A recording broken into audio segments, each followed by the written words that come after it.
Wahyu Astabrata. Kali ini mengetengahkan episode kedua dengan judul Sampur Jala Sutra.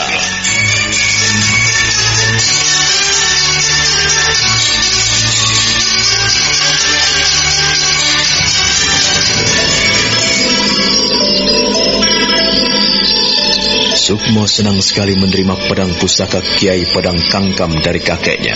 Pedang itu sangat tajam dan berkilat-kilat ketika memantulkan cahaya pelita di ujung ruangan. Sukmo segera menyarungkannya kembali dan meletakkan pusaka itu di dekat kakinya. Dia duduk bersila di depan kakeknya. Ki Wulung pun ikut duduk setelah memberikan pedang pusaka itu. Kau telah tahu apa yang harus kau lakukan, Ger? Terhadap pusaka itu? Iya, Kek. Aku akan menyimpannya sebaik-baiknya. Ia akan menjadi peganganku mulai besok pagi. Aku mencoba berlatih menggunakan pedang ini. Oh, jangan dulu, Ger. Kau tidak boleh menggunakan pedang ini untuk berlatih. Kau boleh menggunakan pedang yang lain yang terbuat dari kayu. Kau bisa menggantikan pedang ini dengan sebilah kayu, Ger. Jangan sekali-kali menggunakan senjata tajam ini. Sebab Kiai Pedang Kangkam ini apabila sudah tercabut dari rangkanya, ia pasti haus darah.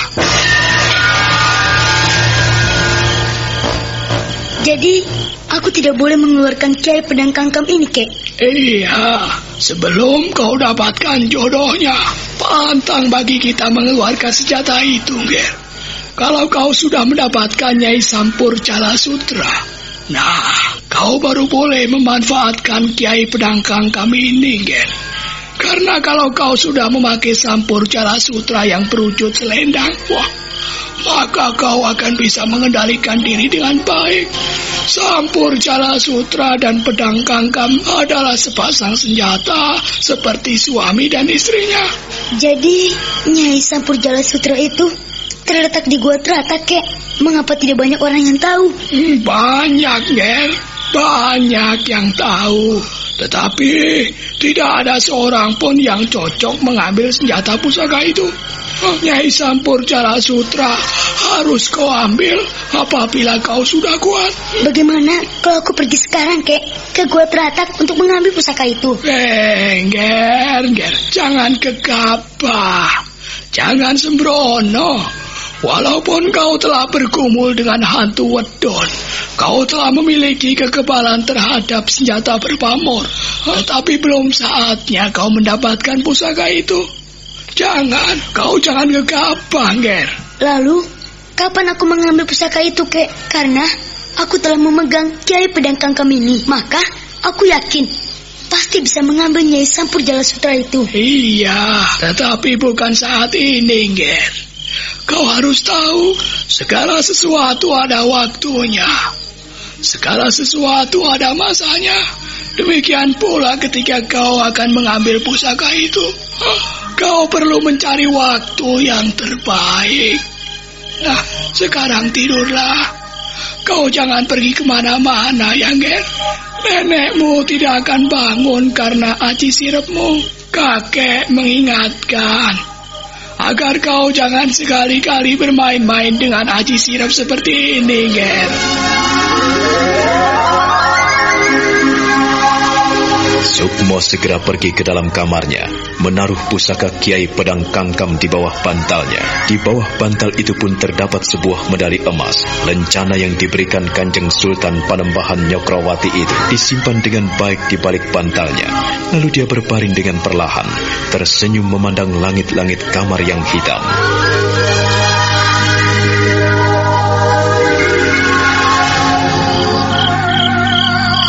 Sementara itu, sahabat karibnya, Wulan, telah sampai di rumahnya. Dengan perlahan-lahan, dia melompat ke dalam rumah yang terletak di atas pohon itu. Seekor kera besar masih terjaga di depan biliknya.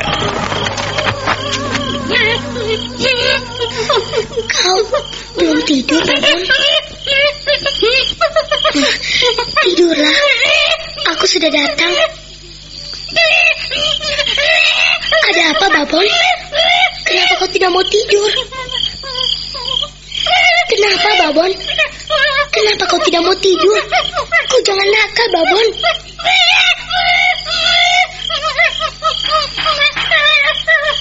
Aku tadi dari kuburan, Babon.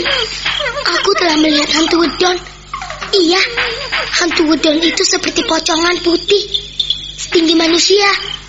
Kalau kita memperhatikannya, hantu wedon itu mengerikan sekali. Nah, untuk itu kau harus tidur. Kalau kau tidak segera tidur, hantu wedon itu akan datang kemari dan menggodamu. Oh, terima kasih, Babon. Kau mengerti. Aku tidak bohong padamu, kan? Aku jujur kepadamu. Aku memang dari kuburan, berkelahi dengan hantu wedon. Sekarang, mari kita tidur. Kita tidak boleh menyia-nyiakan waktu. Hari sudah jauh malam. Tidurlah. Kalau kau tidak tidur, aku mau tidur.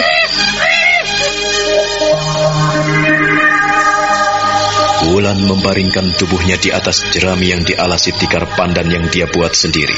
Dia tersenyum, membayangkan Sukmo dan Doran yang telah bergumul dengan hantu wedon di kuburan. Dia amat dekat sekali dengan Sukmo, yang seolah-olah tak bisa dilupakannya. Sahabat karibnya yang nakal dan bandel itu memiliki kelebihan-kelebihan dibanding dengan dirinya. Sementara itu, Sukmo pun belum tidur. Bahkan anak itu bangkit dari pembaringan menemui kakeknya yang masih duduk bersila di ruang tengah di atas tikar pandan.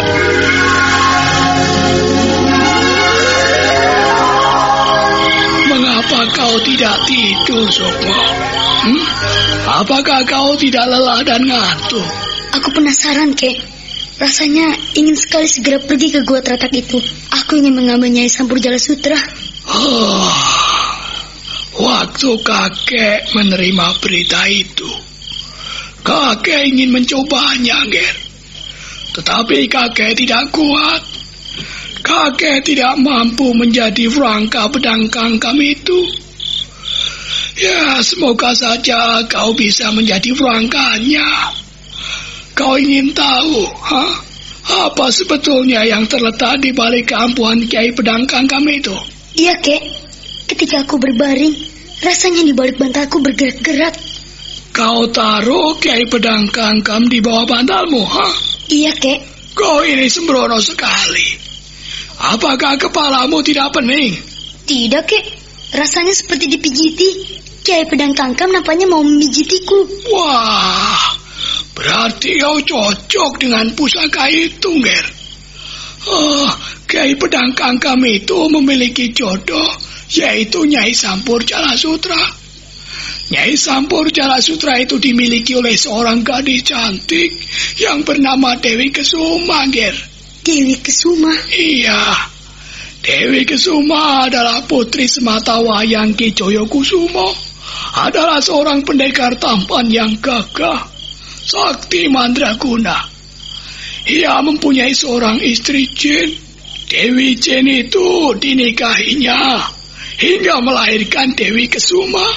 Dan Dewi Kesuma itu mendapatkan pusaka ampuh yang bernama Sampurjala Sutra dari ibunya yang berupa jin itu.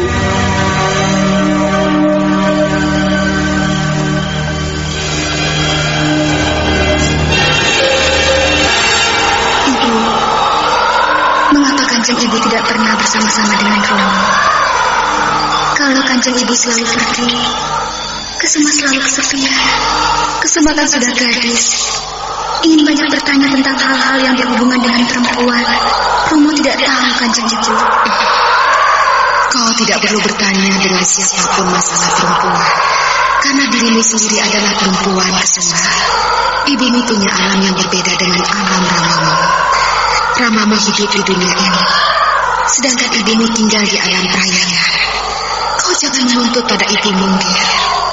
Kau bisa bersama ibu, kau pun bisa bersama dengan Kanjeng Ramamu. Ibu mau pergi lagi? Iya, Ger. Ibu harus pergi. Atau kau mau ikut? Ikut kemana, Kanjeng Ibu? Bukankah ibu sendiri yang sering datang kemari? Di manakah tempat Kanjeng Ibu yang sebenarnya? Ibu punya tempat tinggal lain dari apa yang ada di sini, Ger. Di teratak ini, Kanjeng Ibu hanya menyebut Kanjeng Ramamu. Sesungguhnya Ibu tidak mau mengganggu ketentraman orang-orang teratak ini. Tetapi kehadiran Kanjeng Ramamu bersama pamanmu, Kembang Joyo Kusumo itu, membuat hati ibumu tergetar hingga jatuh cinta. Hingga ibu menikah dengannya dan melahirkan aku. Iya, Ger. Kaulah buah hati kami. Buah hati dari dua dunia yang bersatu dalam cinta kasih dan asmara. Kaulah buah hati kami yang kami cintai. Ibu mau pergi dulu, Ger. Apabila kau lihat sinar seperti ini, berarti ibu datang.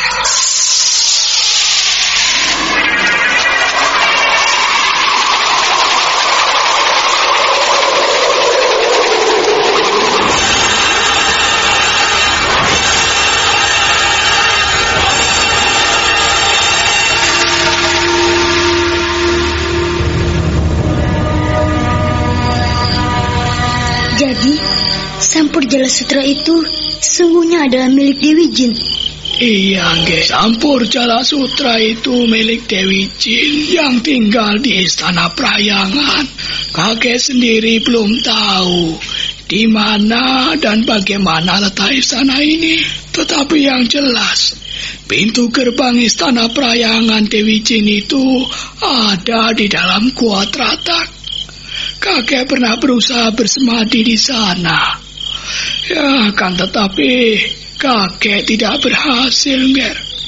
Bahkan kakek pingsan, mau mati. Lalu, Dewi Kesuma itu sendiri sekarang di mana, Kek? Nah, itu adalah tugasmu, Nger. Kakek tidak tahu. Kau bisa menemuinya apabila memang ia berkenan di hati. Kalau kau tidak berkenan di hatinya, maka kehadiranmu akan ditolak. Dan seorang pun tidak akan bisa menemuinya, Ger. Kira-kira cucumu ini bisa menemuinya atau tidak, Kek?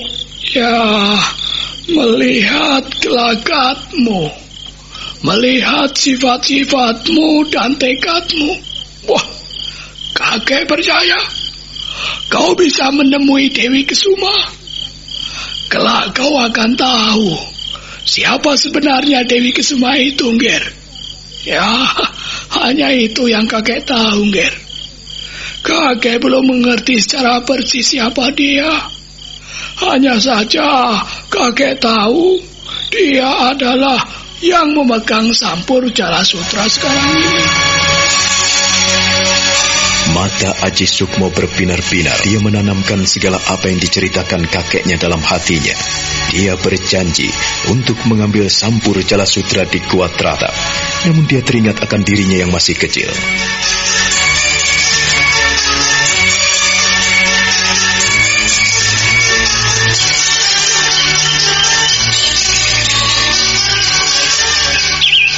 Maka pada pagi nan dini, Sukmo bangun dari pembaringan. Dia berlatih ilmu kanuragan yang telah diajarkan kakeknya. Dia mengembangkan segala sesuatu yang telah dia terima. Dan pagi itu, dia menggunakan sebilah kayu.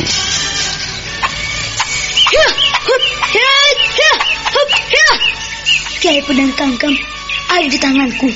Semua harus minggir. Kalau kalian tidak minggir, maka kalian akan mati.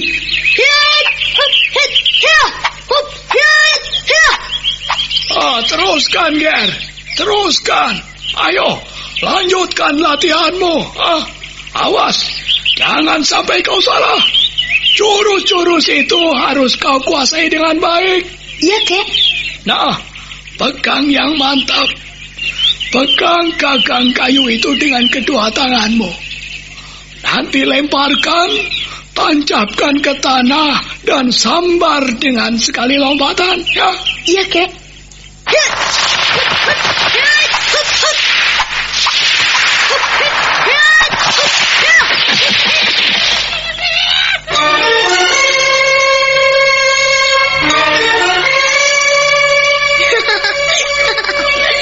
Pagi-pagi sekali kau datang kemari, monyet, atau kau mau kusembelih?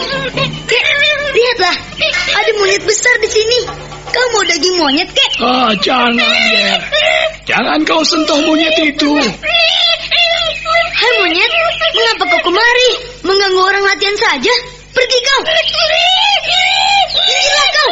Jangan mengganggu latihanku. Kalau kau selalu mengganggu, kau benar-benar akan kusate, akan kucincang tubuhku. Monyet bandel, kau benar-benar nakal. Aku akan menggebukmu apabila kau tidak minggir. Ger, jangan kau sentuh monyet itu. Biarkan dia di sini, Ger. Tapi dia mengganggu, Kek. Tempat ini kugunakan untuk latihan. Kalau dia tetap di situ, dia bisa terhantam oleh pukulanku. Kalau dia tidak mengganggumu, janganlah kau sentuh dia. Biarkan dia di sini. Nah, lompati dia dan jangan sampai kau lukai.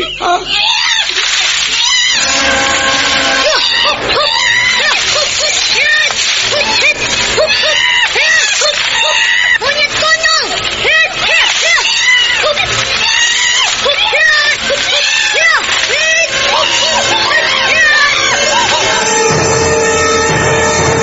Pagi itu masih gelap ketika Sukmo bangkit dari pembaringannya. Dia segera berlatih dengan sebilah kayu yang ukurannya sepanjang pedang kangkam yang diberikan kakeknya padanya. Namun ketika dia sedang asik berlatih, tiba-tiba muncul seekor kera yang cukup besar. Kera itu tiba-tiba menyerangnya. Setelah beberapa kali dia usir dari tempatnya berlatih, Sukmo pun kemudian meladeni cakaran-cakaran kera itu yang ingin merobek-robeknya. Kera itu dengan gesit dan ganas menerjangnya.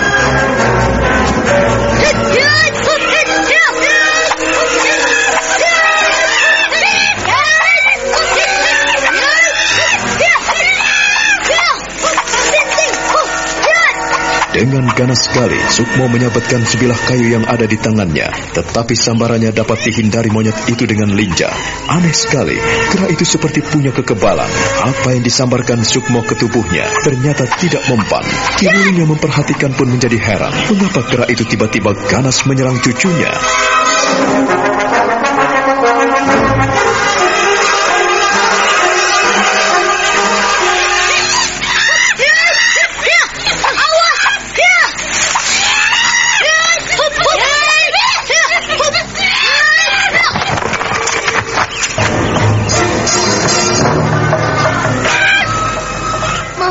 Monyet tolol, apabila aku akan menggunakan senjataku ini. Tunggu!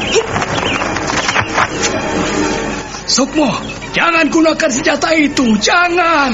Aku ingin membabat leher kera itu, Kek. Kalau tidak, aku akan dicakarnya.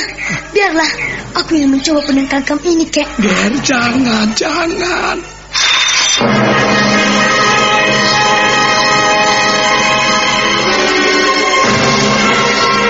Sukmo mencabut pedang yang ada di tangannya. Pedang itu berkilat-kilat, tajam sekali, dan dengan sekali hunus, Sukmo bergetar. Dia memegang pedang itu dengan kedua tangannya. Rasakan ini.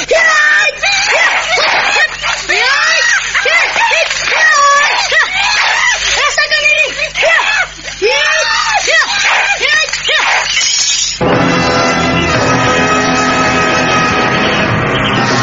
Sukmo terkejut sekali ketika pedang yang dibabatkan ke leher kera itu tiba-tiba patah berderak. Dia melompat ke belakang menghindari serangan-serangan kera itu. Ki Wulung sendiri kaget mengapa pedang yang diberikan pada cucunya itu bisa patah berantakan ketika membentur tubuh monyet itu. Monyet itu seolah-olah tahu bahwa penyerangnya telah kalah, maka dia mundur beberapa tindak. Kera itu seakan-akan tidak melihat musuhnya yang sudah malu. Kek, kenapa bisa begini? Ini bukan pedang kangkam, Kek. Kalau pedang kangkam, tentu saja tidak patah oleh monyet itu. Kakek tidak tahu, Ger. Tetapi bentuk pedang itu memang persis pedang kangkam. Masakah pedang kangkam bisa patah berantakan begini? Hanya membentuk tubuh monyet. Tidak lucu. Kakek telah menipuku. Ger, itu dulu pemberian orang. Itu pedang kangkam, Ger. Mana mungkin ada pusaka sakti kalah ketika membentur tubuh monyet seperti itu. Lihatlah, monyet itu seperti menghina kita. Ia makan pucuk-pucuk dedaunan. Kurang ajar. Maafkan kakek. Kakek tidak menipumu, Ger. Tetapi percayalah, kakek selama ini tidak pernah menggunakan pedang itu. Kek, siapakah yang memberikan benda yang tidak berharga itu pada kakek? Seseorang yang kakek temui di perjalanan, Ger. Waktu kakek masih sebesar dirimu. Ya, tetapi kakek tidak pernah menggunakan pedang itu, Ger. Pedang itu kusimpan rapi sekali, karena orang tua itu berpesan kepada kakek bahwa pedang itu tidak boleh kugunakan apabila tidak terdesak. Ya, maka aku menyimpannya rapat-rapat dan tidak pernah kugunakan, Ger. Jadi benar, memang ada pedang yang asli, Kek. Kiai Pedang Kangkam asli ada yang memiliki, Kek. Menurut ceritanya begitu, Ger. Dan pasangan Kiai Pedang Kangkam adalah Nyai Sampur Jalasutra. Kedua senjata itu merupakan jodoh dan pasangan ideal. Pasangan selaras yang bisa digunakan manusia untuk membasmi kejahatan. Dan ternyata apa yang kuharapkan dan kuangan-angankan kini kosong belaka. Tetapi cerita kakek itu tidak bohong, Sukmo. Ya, maafkan kakek, Ger. Aku berjanji akan mencari orang yang telah menipumu, Kek.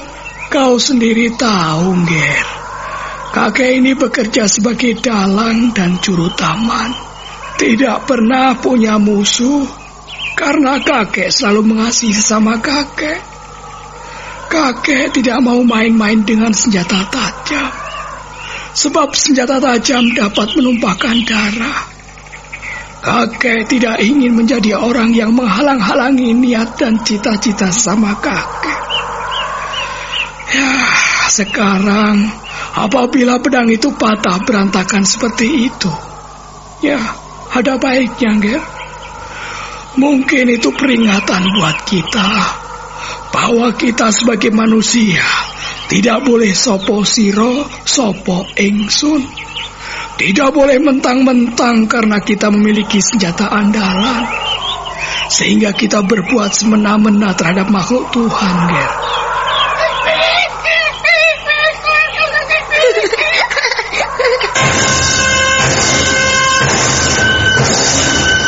Sukmo dan Ki Wulung terkejut sekali ketika tiba-tiba ada bocah kecil melompat di hadapan mereka. Dia tak lain adalah Wulan.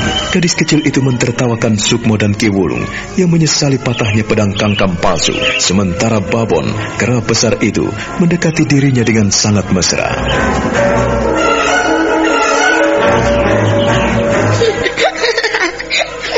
Hei, Wulan, mengapa kau mentertawakan kami?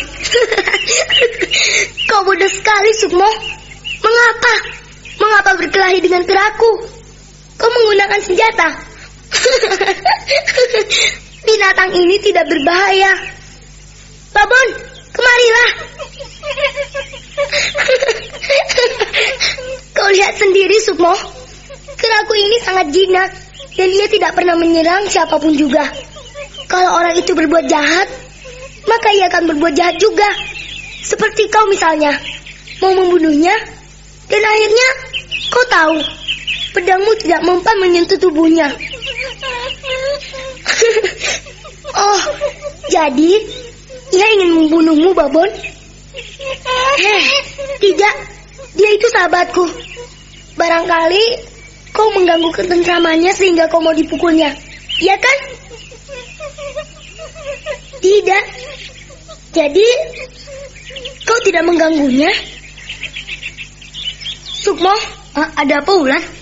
Seharusnya kau tidak berbuat semena-mena pada makhluk-makhluk lemah. Monyetku ini pun makhluk Tuhan. Ia butuh disayangi dan dikasihani. Di dalam hatimu telah tumbuh nafsu untuk membunuh. Akan tetapi kau sendiri, senjata yang kau pakai ternyata senjata tumpul yang tidak ada artinya. Hei, perempuan kecil, kenapa kau datang kemari, ha? Wulan, kau telah mencemooh kami. Aku tidak mencemoohmu, Kek. Sukmo kan sahabatku. Ia teman baikku.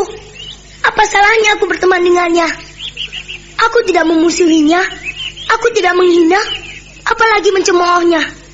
Aku juga tidak mencemoohmu. Kalau Babon mengingatkan kepada Sukmo, Itu wajar sekali, karena Babon mau berkawan dengan Sukmo. Babon, beri salam kepada mereka. Nah, keraku ini memberi salam pada kakek dan Sukmo. Jadi, kera ini ingin bersahabat denganmu. Babon ini baik sekali. Ya kan, Babon? Nah, sekarang kalian tahu, keraku ini tidak pernah berbuat jahat pada siapapun juga. Tetapi, ia sering mengingatkan kepada kita pada hal-hal yang benar. Kalau kakek dan Sukmo mempermasalahkan tentang pedang Kangkam, Wulan tahu rahasianya. Wulan, kau masih kecil. Kau jangan sembarangan bicara, Wulan. Aku tidak sembarangan bicara, Kek. Aku benar-benar tahu rahasia tentang pedang Kangkam. Kakek pernah menceritakannya. Pedang yang kau berikan pada Sukmo itu pedang palsu. Oh, itu tidak mungkin. Tidak mungkin, Wulan. Kalau mungkin, tentu saja pedang itu dapat menyentuh tubuh monyetku. Nyatanya, sama Babon saja tidak mempan, dan patah berantakan menjadi 3. Kek, kau harus melihat kenyataan. Kau jangan mimpi. Pedang Kangkam itu hanya ada 1. Tidak sembarangan orang memegang kiai pedang Kangkam. Lalu, siapa yang membawa pusaka itu, Nger? Apakah kau benar-benar tahu, Yang membawa kiai pedang Kangkam itu hanya Ki Ageng Kembang Joyokusumo. Ki Ageng Kembang Joyokusumo? Kek, bukankah Ki Kembang Joyokusumo adalah paman Dewi Kusuma? Iya, Nger, benar. Kembang Joyokusumo adalah paman Dewi Kusuma. Dan Ki Kembang Joyokusumo adalah pendekar yang sudah lenyap dari rimba persilatan. Barangkali ia sudah muksa atau telah meninggal beberapa puluh tahun yang lalu. Kembang Joyokusumo dan Joyokusumo adalah 2 bersaudara kakak beradik, di mana mereka saling bantu-membantu. Kalau yang memiliki kiai pedang Kangkam hanya Kembang Joyokusumo, maka sampai sekarang ini tidak ada yang membawanya.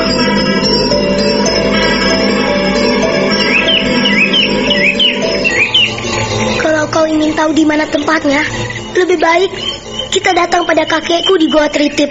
Dia mengetahui betul di mana letak pusaka itu dan siapa yang membawa. Dia pasti tahu, sebab kakek mengetahui rahasia-rahasia yang ada di Pulau Jawa Dipa ini. Kakek jadi malu padamu, Nger. Tapi pedang itu benar-benar kudapatkan dari seseorang yang tak kukenal, Nger. Jadi, kakek diberi oleh seseorang? Iya, Nger. Kiai pedang Kangkam itu kuterima dari seseorang yang pakaiannya mirip dengan Ki Kembang Joyokusumo. Nger, apa yang kau cari dengan duduk menyepi di atas batu ini? Aku tidak mencari apa-apa, Kek. Aku hanya ingin mendapatkan sesuatu yang berarti. Aku ingin menyepi dan menjauhi keramaian. Aku sudah bosan di tempat ramai, Kek. Maka aku menyepi di atas batu ini. Nger, terimalah pusaka ini.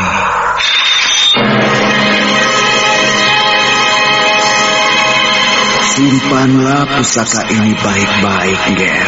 Jangan kau pergunakan sembarangan, sebab pusaka ini sangat berbahaya. Kalau ia keluar dari rangkanya, maka ia haus darah.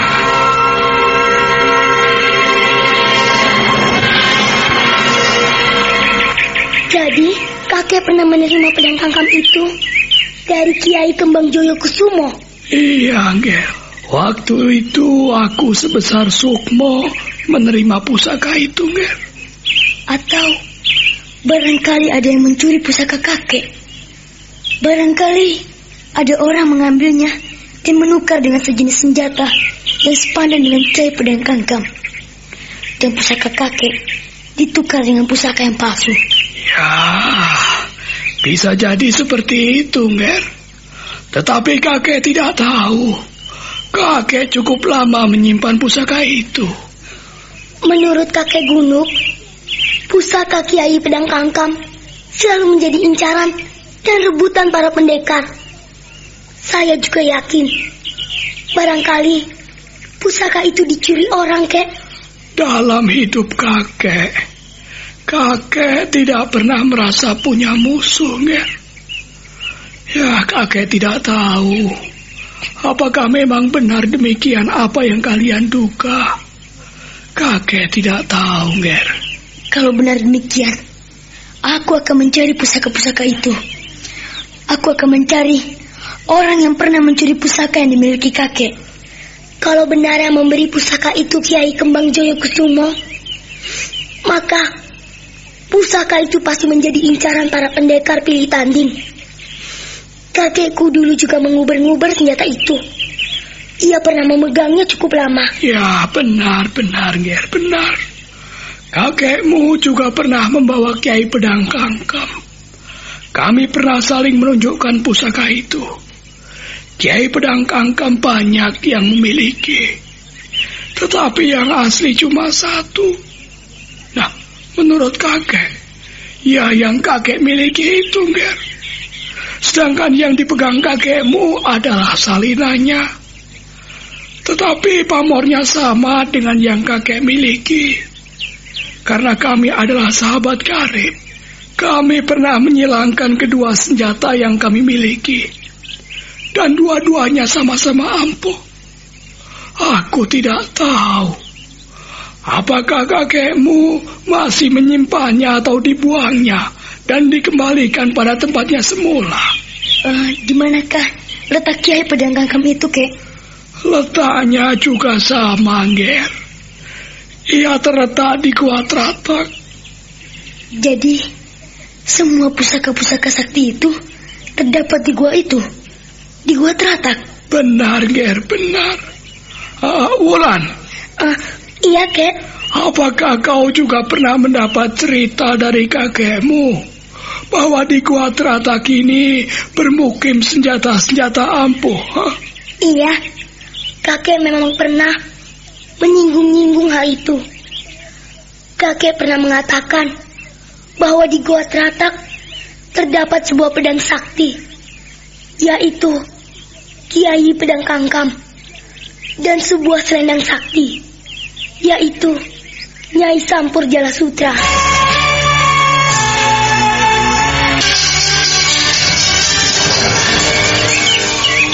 Sukmo dan Ki Wulung kecewa sekali ketika mengetahui pedang kangkam yang mereka miliki selama ini ternyata palsu. Kehadiran Babon, kera besar milik Wulan itu, membuat mata mereka terbuka lebar bahwa apa yang mereka miliki selama ini ternyata bukan pusaka impian yang asli. Wulan memberitahukan siapa sebenarnya yang berhak memiliki Kiai Pedang Kangkam dan di mana pusaka itu sekarang ini berada. Menurut kakek, saat ini tidak ada yang memegang Kiai Pedang Kangkam, sebab pedang turunan yang dipegang kakek telah ia buang ke laut. Ia tidak ingin membuat dunia kependekaran menjadi ribut hanya karena pedang kangkam yang palsu. Kakek dulu pernah berpesan pada Wulan, apabila mampu untuk menemukan pedang-pedang yang palsu itu, harus dimusnahkan. Dan kali ini aku tertarik sekali ketika merasakan getaran aneh pada diri Sukmo. Ternyata Sukmo telah memegang pedang kangkam yang palsu. Untuk itulah ku coba menyuruh Babon datang kemari untuk mencobai Sukmo. Dan percobaanmu itu berhasil, anak kecil. Sekalipun aku masih kecil, tetapi aku sudah cukup mengerti mengenai hal-hal seperti itu.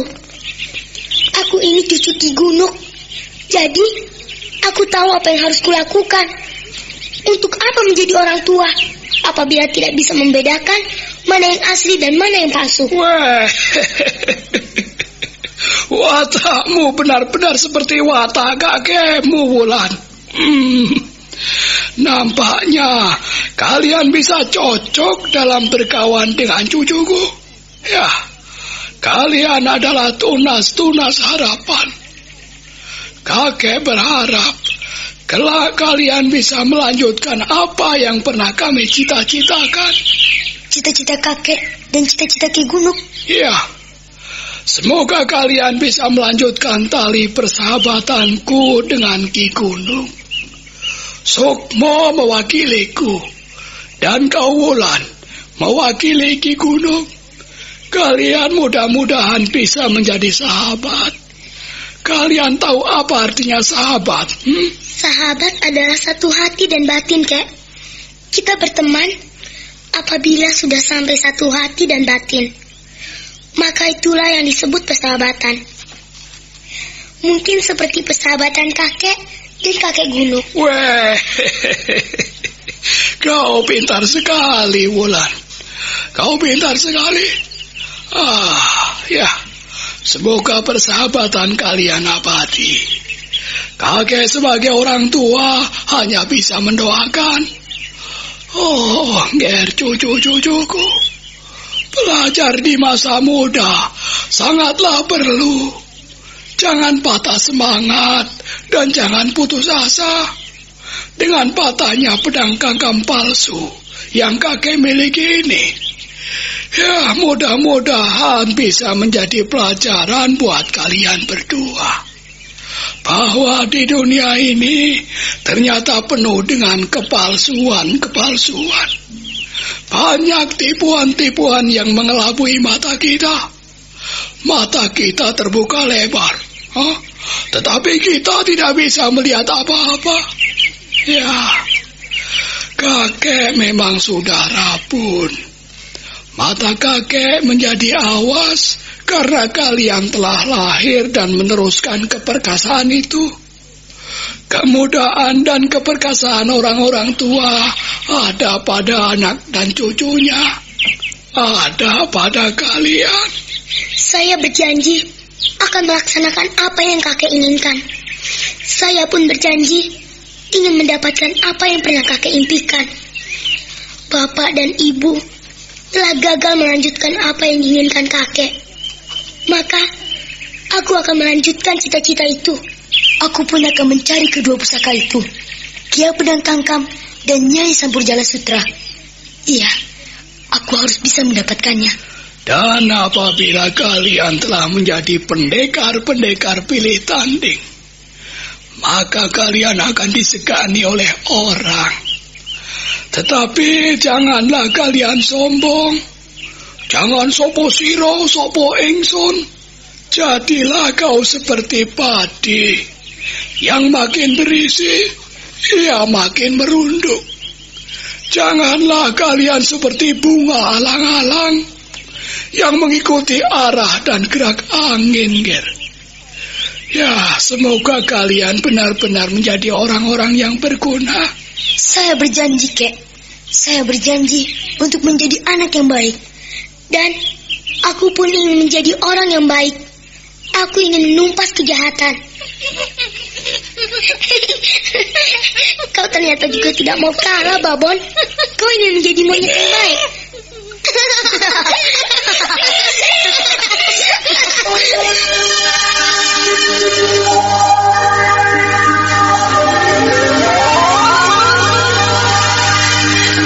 Sementara itu, Doran yang mendapat pengaruh hantu wedon kuburan, badannya masih terasa panas. Sejak pagi hari, dia berendam di belik. Sekali-kali dia menyelam, namun tubuhnya masih dirasa panas sekali. Orang-orang yang lalu lalang tidak melihat dirinya. Dia tetap menyelam dan berendam untuk menghilangkan pengaruh hantu wedon kuburan. Mengapa badanku semakin panas seperti ini? Aku sungguh tidak percaya apabila pengaruh hantu dan kuburan ini merusak tubuhku. Bahkan di permukaan kulitku nampak bingung-bingung. Apakah Sukmo dan Wulan mengalami seperti diriku? Badanku terasa panas dan gatal-gatal.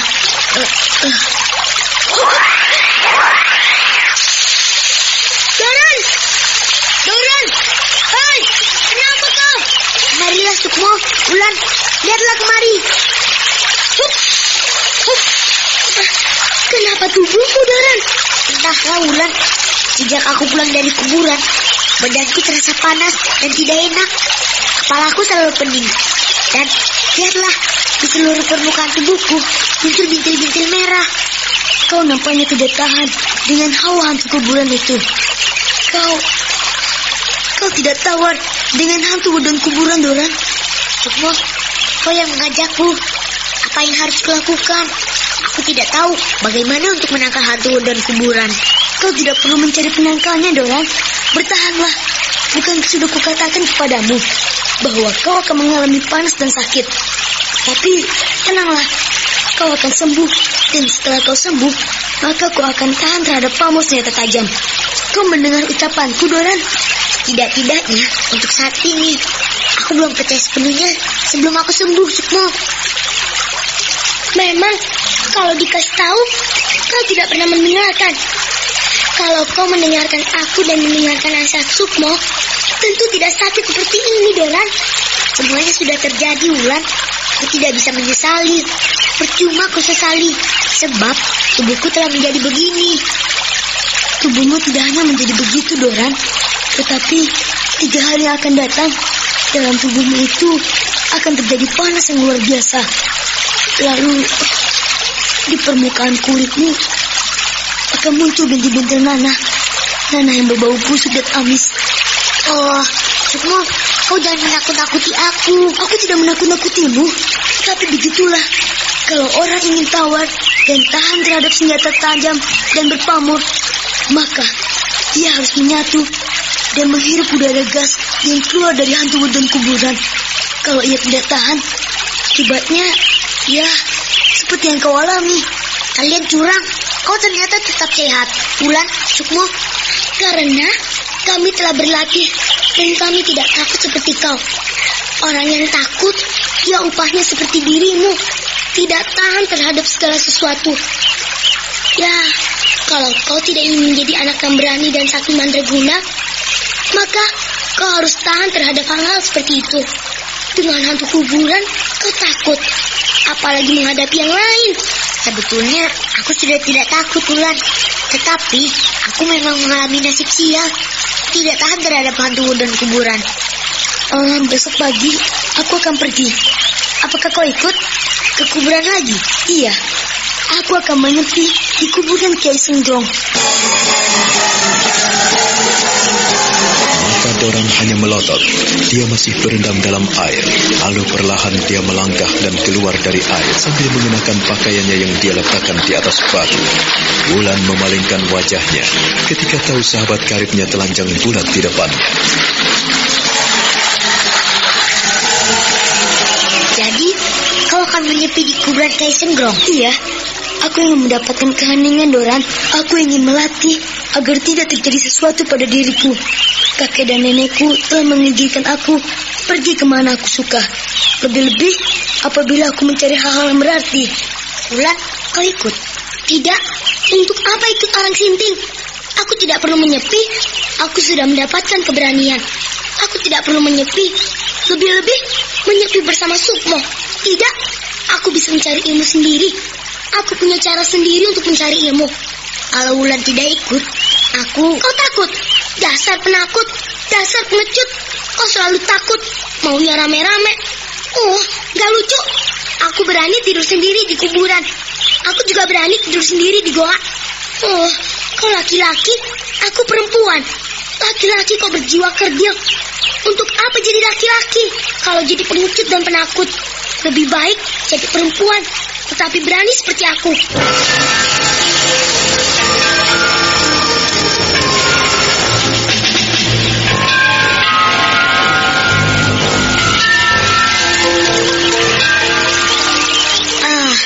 Aku tidak tahu perasaanku, Wulan. Kalau kau merasakan seperti diriku, tentu kau juga takut. Lihatlah, seluruh tubuhku mulai bental-bental merah. Kata Sukmo, sebentar lagi akan muncul borok-borok bernanah yang berbau amis dan anyir. Kalau kau yang merasakan, tentu kau juga takut. Bukankah itu sudah menjadi risiko? Sudah menjadi tanggung jawab dari setiap orang yang ingin mencari kepandaian. Kalau kau ingin menjadi orang yang sakti mandraguna, mengapa takut menanggung akibatnya? Jadi seseorang itu, cobalah untuk lebih berani. Jangan takut terus. Pergi ke sana suruh nganter pulang. Pergi ke sini, suruh nganter pulang. Nggak lucu. Laki-laki macam apa? Begini Doran, kalau kau tidak ikut aku, itu pun tidak masalah. Tapi apabila kau ingin ikut aku, itu akan menambah pengalaman. Terus terang, aku senang apabila kau ikut. Demikian juga terhadapmu, Wulan. Kalau kau ikut, aku juga senang karena kita bisa menghadapi tantangan bertiga. Siapa tahu, kelak kita akan menjadi 3 sahabat yang saling berjalan seperti senjata Trisula. Masing-masing mendapat tugas dan kewajiban sesuai dengan fungsinya. Bagaimana? Wulan, Doran, kalian mau ikut aku ke kuburan Kiai Senggrong? Aku belum bisa memutuskannya, Sukmo. Kalau kau ingin pergi sendiri, pergilah. Tetapi aku belum bisa memberikan keputusan. Sukmo, bagaimana kalau aku tidak ikut? Terserah kau, Doran. Lagi pula, tubuhmu juga belum sehat. Aku hanya bilang kepadamu agar kau tidak perlu datang ke rumah kakek dan nenekku. Kau tidak perlu mencari aku. Mungkin aku menyepi cukup lama. Aku sudah bosan menjadi pengembala. Kalau aku ikut, apakah sakitku bisa sembuh? Enak saja kau. Kau selalu mencari enaknya. Tidak mau bersusah payah, tidak mau menanggung akibatnya. Dari apa yang kau lakukan? Kalau kita ingin mendapatkan yang baik, kita harus mau menerima yang jelek juga. Dasar kau ini. Kau selalu sengit kepadaku, Wulan. Mentang-mentang aku ini penakut. Mentang-mentang aku ini paling lemah di antara kalian. Habis, kau ini sudah krempeng, penakut, pengecut. Aku jadi sebel sama kamu. Diajak berkawan sejak dulu, kau menjadi penakut terus. Kapan berubahnya? Jadilah laki-laki yang jantan, laki-laki pemberani, tidak takut menghadapi segala hal. Kalau kau selalu takut, kau tidak akan berkembang. Kau tidak akan menjadi pendekar pilih tanding. Sudahlah, kalian tidak perlu bertengkar. Tidak perlu. Kita lebih baik bekerja sama dan menanggung segala hal. Wulan, kau sudah tahu, katanya apabila bersahabat adalah menyatu hati dan batin. Bagaimana pula kau sering mencemooh sahabatmu? Dengar, Doran, aku belum merasa bersahabat. Kalau denganmu, itu bisa kuterima. Kalau Doran, nanti dulu. Dia anak penakut dan pengecut. Mana mungkin menjadi sahabatku. Kalau teman, baiklah, ku pikir-pikir. Tapi kau tidak boleh meledek dan mengolok teman-teman kita. Lagi pula, teman kita sudah berkorban menemani kita mencari hantu untuk kuburan. Sukmo, terima kasih. Wulan, terima kasih. Aku tidak benci kepadamu. Aku senang terhadap kritikanmu. Aku memang penakut. Aku memang pengecut. Karena aku tidak dilahirkan dari orang-orang yang berani. Bapak dan ibuku hanya seorang petani biasa yang bekerja sehari-hari di sawah untuk keperluan sehari-hari. Ya, beginilah hidupku, menjadi orang yang penakut. Kalian mudah-mudahan menjadi pendekar-pendekar yang pilih tanding, yang bisa merubah keadaan dunia ini. Aku mungkin bercita-cita kecil menjadi petani saja, karena aku tidak mungkin menjadi seorang pendekar seperti kalian. Kau jangan berkecil hati seperti itu, Doran. Belum tentu kau tidak bisa menghadapi rintangan dan hambatan. Kau juga bisa menjadi pendekar pilih tanding, asal kau mau berusaha. Aku jadi malu. Bagaimana mungkin aku yang krempeng dan kecil begini jadi pendekar? Berkelahi dengan hantu kuburan saja, aku menjadi sakit. Masih untung bapak dan ibuku tidak menanyakan yang aneh-aneh padaku. Bilang saja pada orang tuamu, biar kau digebukin.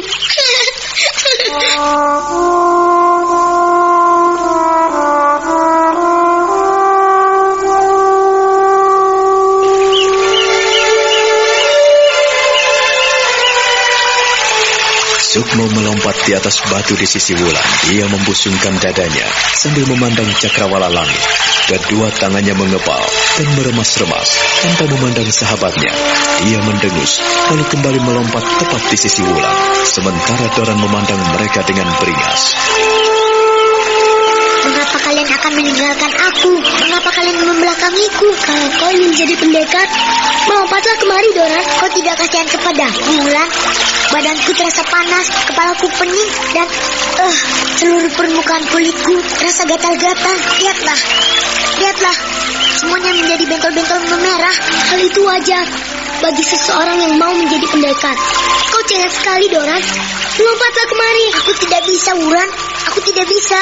Kalau kau tidak bisa melompat, diamlah di situ. Kalau kau tidak bisa melompat, apakah tidak bisa berjalan perlahan kemari? Wulan, aku ingin sekali pergi ke Mataram. Apa, Sukmo? Kau akan ke Mataram? Menyusul bapak dan ibumu? Tidak. Kalau tidak, untuk apa ke sana? Kau kan masih kecil. Kau tidak boleh sembarangan. Perjalanan dari sini ke Mataram jauh sekali. Kau mau naik apa? Aku mau jalan kaki.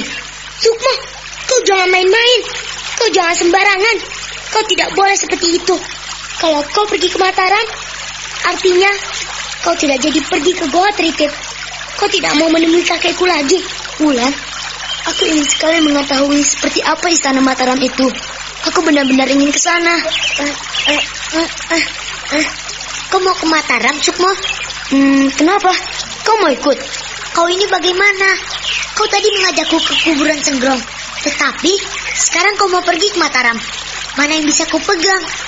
Maksudku, setelah aku pergi menyepi, maka aku akan segera pergi ke Mataram. Kalau kau tidak mau ikut, tak perlu bicara padaku. Kau tidak bisa menghalang-halangiku. Tapi Sukmo, kau harus dengarkan kami. Kalau kau masih ingin berkawan dan bersahabat dengan kami, kau harus mendengarkan kami. Kau tidak boleh pergi ke Mataram. Jangan. Kenapa tidak? Tak seorang pun bisa melarangnya. Bukan maksudku melarangmu, Sukmo. Tetapi demi dirimu sendiri dan demi kita masih butuh banyak belajar.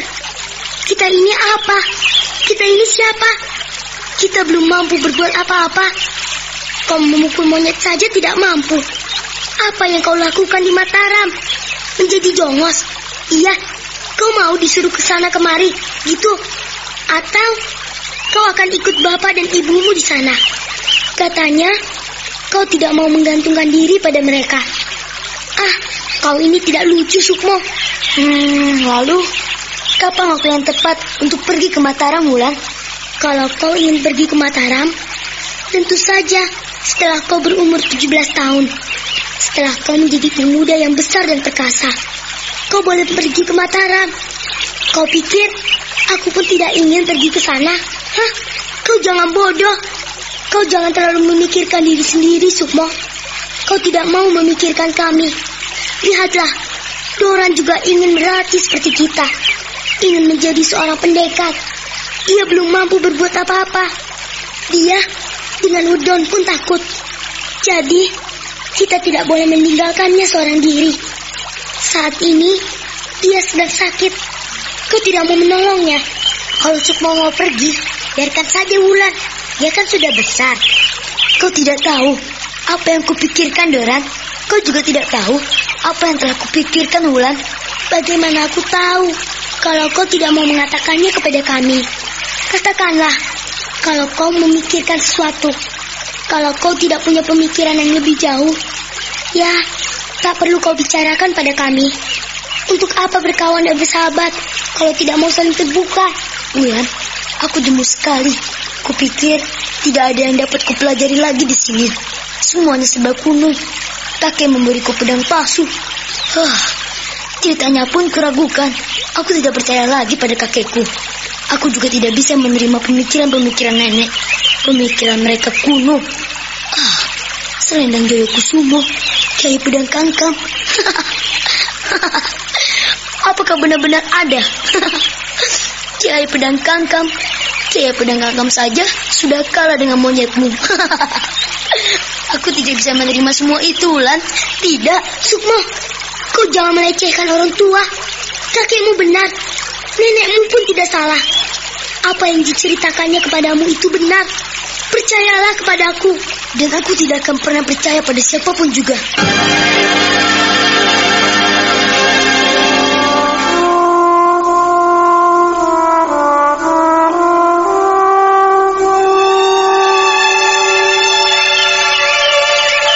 Sukmo diam, tak mau memandang Wulan maupun Doran yang berdiri di dekatnya. Wulan hanya bisa menggeleng-gelengkan kepala.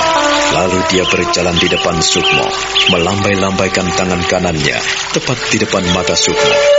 Doran memperhatikan kelakuan kedua sahabatnya itu, hanya bisa tersenyum.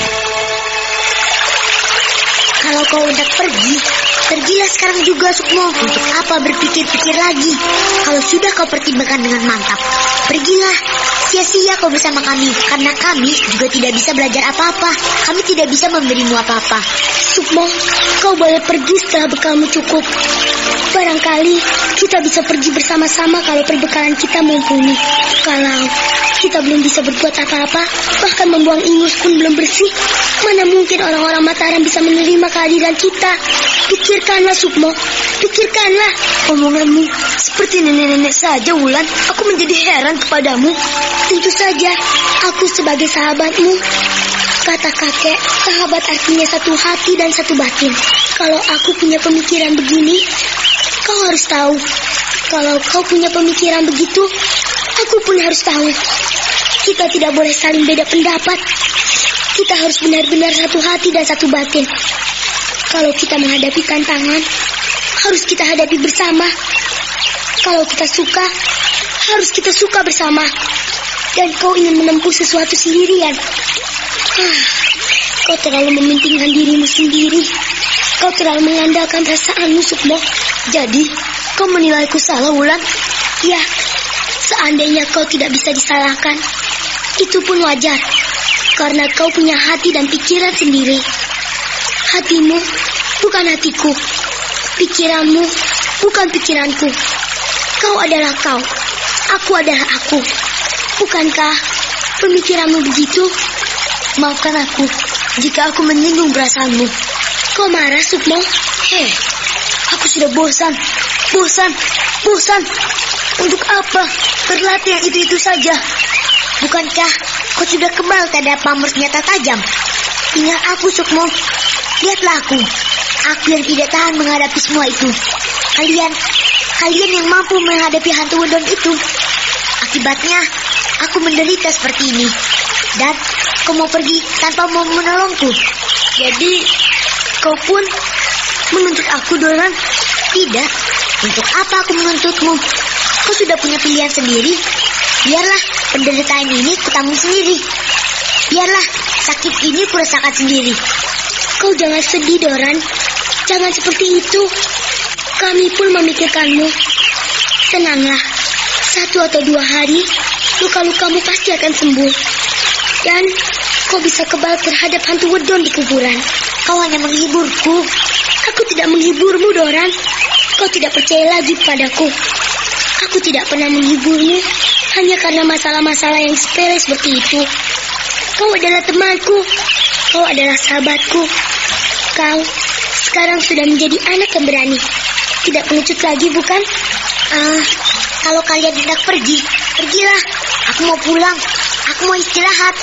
Kepalaku masih pening sekali. Badanku pun masih terasa panas. Dadaku semakin terasa sesak. Bagaimana, Sukmo?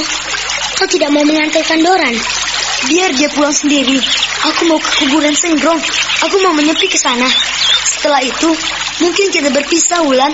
Aku akan pergi ke Mataram. Kau tidak akan pergi ke tempat tinggal kakekku? Itu akan kupikirkan. Tetapi sekarang aku akan ke kuburan Senggrong dulu. Maafkan aku. Mungkin aku tidak akan bisa bersama-sama dengan kalian lagi. Doran, Wulan, selamat tinggal.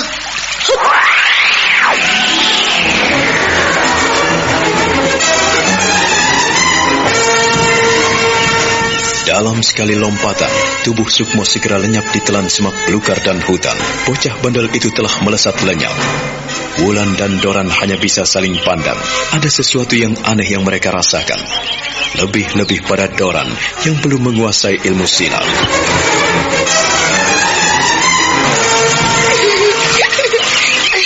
Dia hebat, bukan? Iya, dia hebat sekali, Wulan.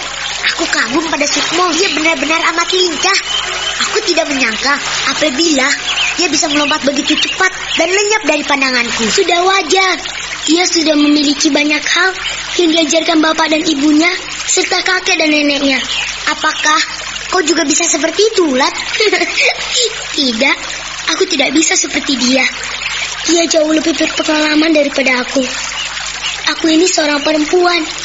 Untuk apa berlatih seperti itu? kau hanya merendahkan diri, Wulan. Aku tahu kau bisa melakukannya.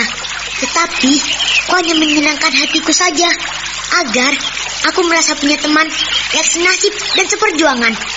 Bukankah begitu, Wulan? Doran, kau memang pintar. Tak kukira dengan apa yang kuduga. Kau kerempeng, kecil, dan penyakitan, pengecut, dan penakut. Tetapi kau boleh juga. Kau juga sedikit pintar. Tapi kau jauh lebih pintar, Wulan. Aku malu sekali. Kau baik hati padaku. Padahal kukira kau nakal dan tidak mau berkawan denganku.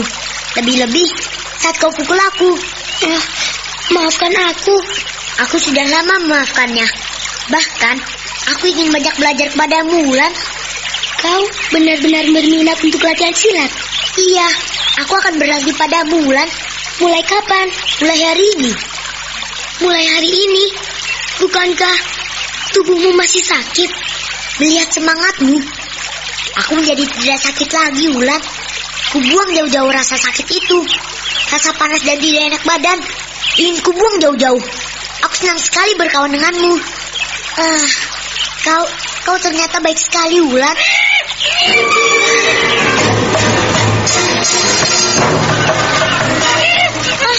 Babon, kemari Babon. Siapa dia, Wulan? Kau memanggil kera itu? Dia adalah sahabatku. Dia adalah saudaraku, Doran. Babon, kemarilah. Mendekatlah kemari. Ini kawanku, si Doran. Kemarilah, dekatlah kemari. Kenalkan, ini kawanku, Doran. Kau tahu kan artinya Doran? Doran itu tangkai cangkul. Betul kan? Kawanku ini seperti tangkai cangkul. Badannya kurus dan kerempeng. Hanya perut dan kepalanya saja yang gede.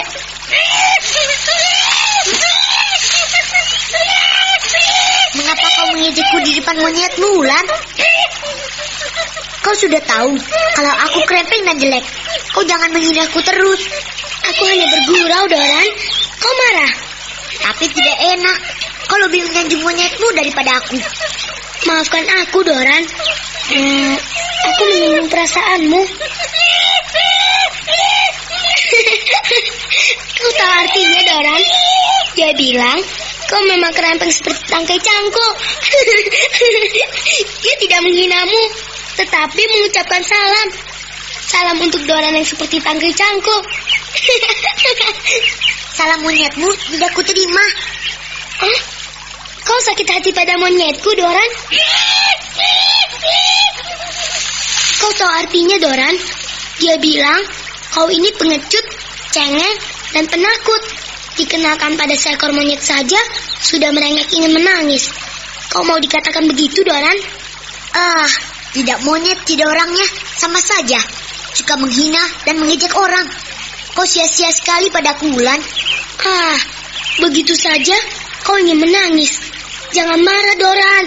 Kami ini sudah menjadi sahabatmu. Kalau aku sudah menerimamu sebagai sahabatku, tentu babon monyetku ini mau menerimamu sebagai sahabatnya. Aku tidak mau bersahabat dengan seekor monyet yang suka menghina manusia.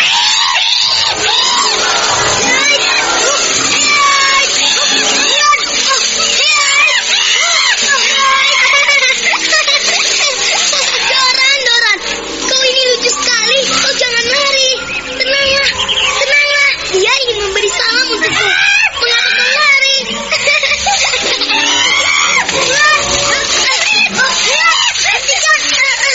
Dia menyerangku. Dia mau mencakar aku.